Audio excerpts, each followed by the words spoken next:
नमस्कार। भाषा ज्ञान पर आधारित हमारे चैनल हिंदी जगत में एक बार फिर आपका स्वागत है। हमारा आज का वीडियो कक्षा 12वीं की पाठ्य पुस्तक आरोह भाग 2 के पद्यखंड के अंतर्गत फिराक गोरखपुरी जी द्वारा रचित रुबाइयाँ की विस्तृत व्याख्या, काव्य सौंदर्य एवं प्रश्न उत्तर पर आधारित है। तो आइए प्रारंभ करते हैं कवि के संक्षिप्त परिचय से। उर्दू फारसी के जाने माने शायर फिराक गोरखपुरी का जन्म 28 अगस्त सन 1896 को गोरखपुर में हुआ था। इनका मूल नाम रघुपति सहाय फिराक था। अरबी, फारसी और अंग्रेजी में शिक्षा ग्रहण करने वाले फिराक का चयन सन 1917 में डिप्टी कलेक्टर के पद पर हुआ था, परंतु स्वतंत्रता आंदोलन में सक्रियता के कारण इन्होंने अपने पद का त्याग कर दिया। सन 1938 में इनका देहावसान हो गया। इन्हें प्राप्त पुरस्कारों में इन्हें गुल नगमा के लिए साहित्य अकादमी पुरस्कार, ज्ञानपीठ पुरस्कार और सोवियत लैंड नेहरू अवार्ड प्राप्त हुआ। इनकी महत्वपूर्ण कृतियां हैं गुले नगमा, बज़्म जिंदगी, रंगे शायरी, उर्दू गज़ल गोई आदि। काव्यगत विशेषताएं। उर्दू शायरी साहित्य रोमानियत, रहस्य और शास्त्रीयता से युक्त रहा है, परंतु कुछ शायरों ने इस परंपरा को तोड़ते हुए अभिनव प्रयोग भी किए हैं।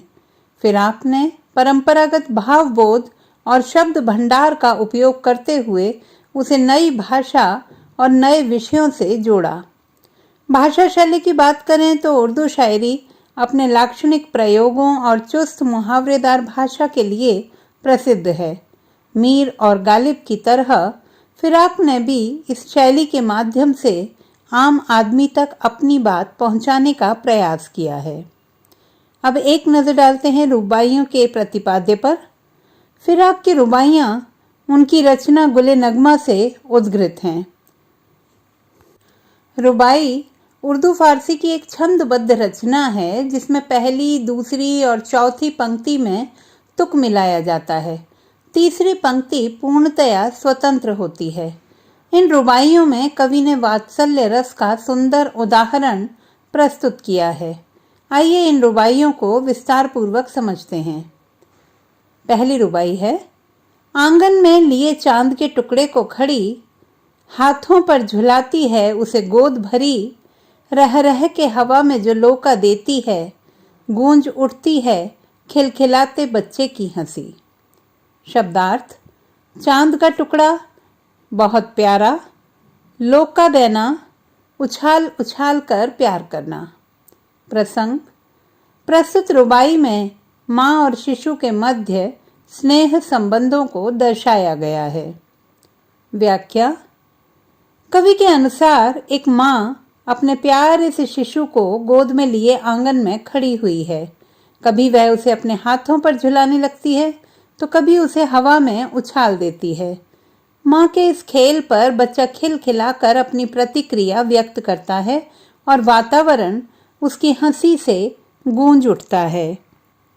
काव्य सौंदर्य। वात्सल्य रस की सरस अभिव्यक्ति हुई है। बिंबात्मक वर्णन है, जिसके अंतर्गत दृश्य एवं श्रव्य बिंब का प्रयोग किया गया है।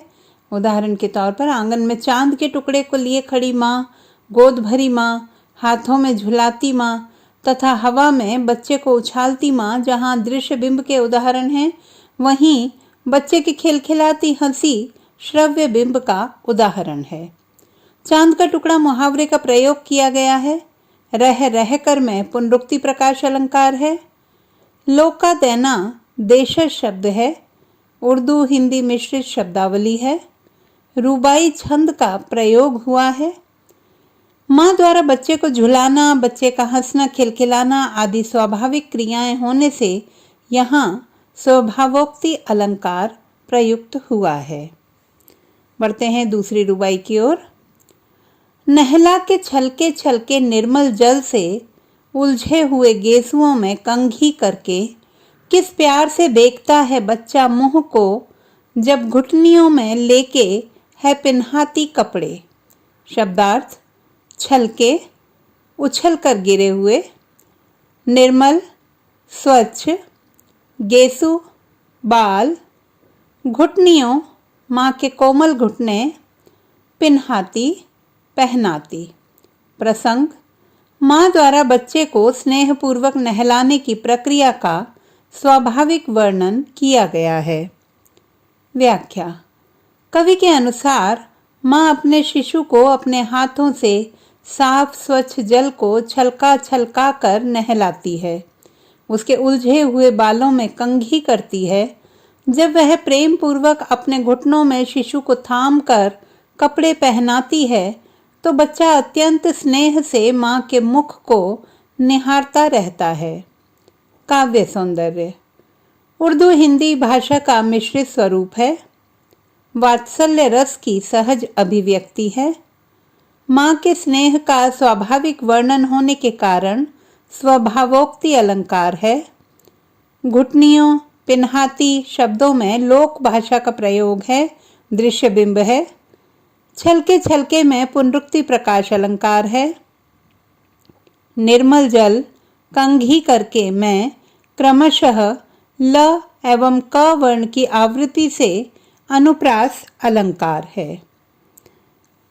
तीसरी रुबाई की ओर बढ़ते हैं। दिवाली की शाम घर पुते और सजे, चीनी के खिलौने जगमगाते लावे, वो रूपवती मुखड़े पे एक नर्म दमक बच्चे के घरौंदे में जलाती है दिए।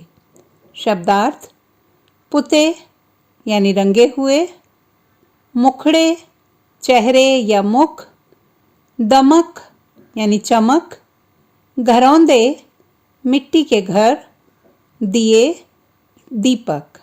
प्रसंग, दिवाली के त्योहार का सुंदर चित्रण किया गया है। व्याख्या, सामान्यतः दिवाली के अवसर पर घरों में होने वाली रौनक का स्वाभाविक चित्रण करते हुए कवि कहते हैं कि आज दिवाली की शाम है। इस अवसर पर घर रंग रोगन से पुता हुआ और सुसज्जित है। माँ अपने नन्हे बेटे को प्रसन्न करने के लिए चीनी मिट्टी के जगमगाते खिलौने लेकर आती है। माँ के मुख पर सौंदर्य की एक चमक है। वह अपने बच्चे के छोटे से घर में दिया जलाती है जिससे बच्चा प्रसन्न होता है।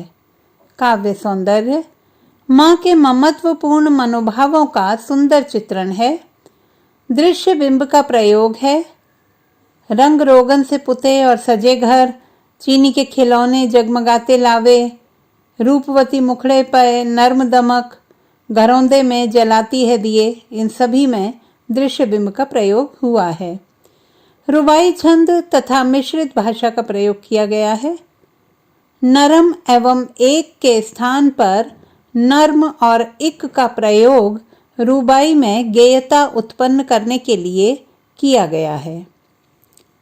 चौथी रुबाई, आंगन में ठुनक रहा है जिद्याया है, बालक तो हई चांद पर ललचाया है, दर्पण उसे देख के कह रही है माँ, देख आईने में चांद उतर आया है। शब्दार्थ, ठुनक यानी मचल, जिद आया जिद के कारण मचलता, हई है ही, दर्पण शीशा, आईना दर्पण। प्रसंग, बालहट का मनोहारी वर्णन है। व्याख्या, कवि कहते हैं कि बच्चा अपने आंगन में मचल रहा है। वह जिद करता है कि उसे आकाश का चांद चाहिए। उसका मन चांद पर आ गया है।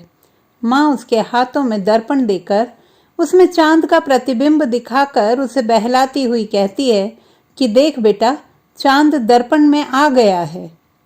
काव्य सौंदर्य बच्चे की जिद और ठुनकने का स्वाभाविक वर्णन होने के कारण स्वभावोक्ति अलंकार का प्रयोग हुआ है। वात्सल्य रस की अभिव्यक्ति है। चित्रात्मक शैली का प्रयोग किया गया है। उर्दू हिंदी मिश्रित भाषा है। रुबाई छंद है। रुबाई पांचवी। रक्षाबंधन की सुबह रस की पुतली, छाई है घटा गगन की हल्की हल्की, बिजली की तरह चमक रहे हैं लच्छे, भाई के है बांती चमकती राखी। शब्दार्थ, रस की पुतली यानी आनंद देने वाली, घटा काले बादल, गगन आकाश, लच्छे, राखी के चमकदार धागे। प्रसंग: प्रकृति सौंदर्य के साथ रक्षाबंधन पर्व का वर्णन किया गया है। व्याख्या: कवि कहते हैं कि रक्षाबंधन के दिन आकाश में काले काले बादलों की हल्की हल्की घटाएं छाई हुई हैं। नन्ही बालिका जो आनंद और उत्साह से परिपूर्ण है, अपने भाई की कलाई पर चमकीली राखी बांधती है। राखी के लच्छे आकाश में चमकने वाली बिजली के समान ही चमक रहे हैं। काव्य सौंदर्य: दृश्य बिंब की प्रस्तुति है। प्रसन्नचित्त बालिका के लिए रस की पुतली सार्थक शब्द प्रयोग है। हल्की हल्की में पुनरुक्ति प्रकाश अलंकार है। बिजली की तरह चमक रहे हैं लच्छे में उपमा अलंकार है। भाषा रसपूर्ण, प्रवाहमयी और सहज है। अब बात करते हैं पाठ्यपुस्तक के प्रश्नोत्तर की। प्रश्न 1: शायर राखी के लच्छे को बिजली की चमक की तरह कहकर क्या भाव व्यंजित करना चाहता है? उत्तर: रक्षाबंधन सावन के महीने में आता है। इस समय आकाश में छाई घटाओं के बीच बिजली चमकती है। बिजली की चमक मानो सत्य को उद्घाटित करती है। शायर के अनुसार घटा का जो संबंध बिजली से होता है, वही संबंध भाई का बहन से होता है। राखी के लच्छे भी बिजली की तरह चमकदार हैं और लच्छों की यह चमक रिश्तों की पवित्रता को व्यक्त करती है। प्रश्न 2: टिप्पणी करें। क. गोदी के चांद और गगन के चांद का रिश्ता। उत्तर: माँ अपने बच्चे को चांद मानती है और गोदी का यह चांद माँ को अत्यंत प्रिय होता है। गोदी का यह चांद माँ के घर आंगन को प्रकाशित करता है। वहीं गगन का चांद संपूर्ण जगत को प्रकाशित करता है तथा गोदी के चांद अर्थात शिशु को भी अपनी ओर आकर्षित कर लेता है। ख. सावन की घटाएं व रक्षाबंधन का पर्व। उत्तर: सावन की घटाओं और रक्षाबंधन के त्योहार में घनिष्ठ संबंध है। राखी का त्योहार सावन के महीने में आता है। इस मौसम में आसमान में छाई काली घटाओं के बीच चमकती बिजली वातावरण को प्रकाशित करती है। ठीक इसी प्रकार भाई बहन के रिश्ते में उनका स्नेह उनके रिश्ते की पवित्रता को प्रकाशित करता है। आइए देखते हैं कुछ अन्य प्रश्नोत्तर। प्रश्न 1: फिराक के रुबाई में भाषा के विलक्षण प्रयोग दर्शनीय हैं, स्पष्ट करें। उत्तर: फिराक की रचनाओं में हिंदी, उर्दू और लोक भाषा का अनूठा गठबंधन और विलक्षण प्रयोग देखने को मिलता है, जैसे लोका देना, गेसुओं में कंघी करना, घुटनियों में लेकर कपड़े पहनाना, जिद्याया बालक, रस की पुतली, आईने में चांद का उतर आना आदि। प्रश्न 2: फिराक के रुबाइयों में उभरे घरेलू जीवन के बिंबों का सौंदर्य स्पष्ट कीजिए।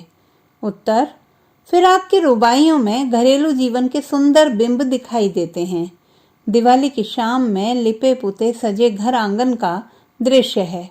रूपवती माँ अपने बच्चे के लिए चीनी मिट्टी के खिलौने लाती है और उनके मिट्टी के घरौंदे में एक दीपक भी जलाती है। इसी तरह राखी के दिन आसमान में काले काले बादल छाए हुए हैं। नन्ही बालिका उल्लास से भरकर अपने भाई की कलाई पर राखी बांध रही है।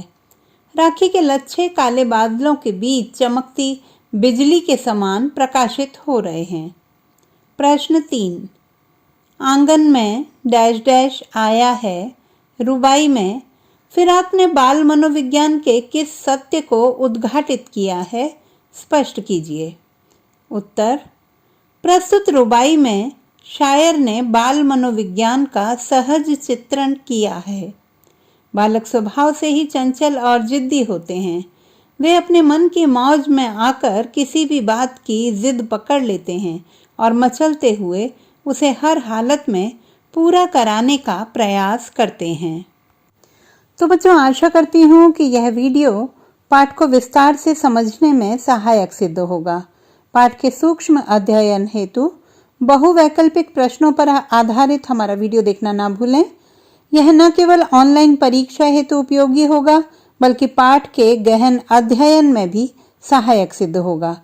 भाषा संबंधी किसी भी समस्या के समाधान हेतु बने रहिए। सुनीता भटनागर हिंदी जगत के साथ। आपका दिन शुभ हो।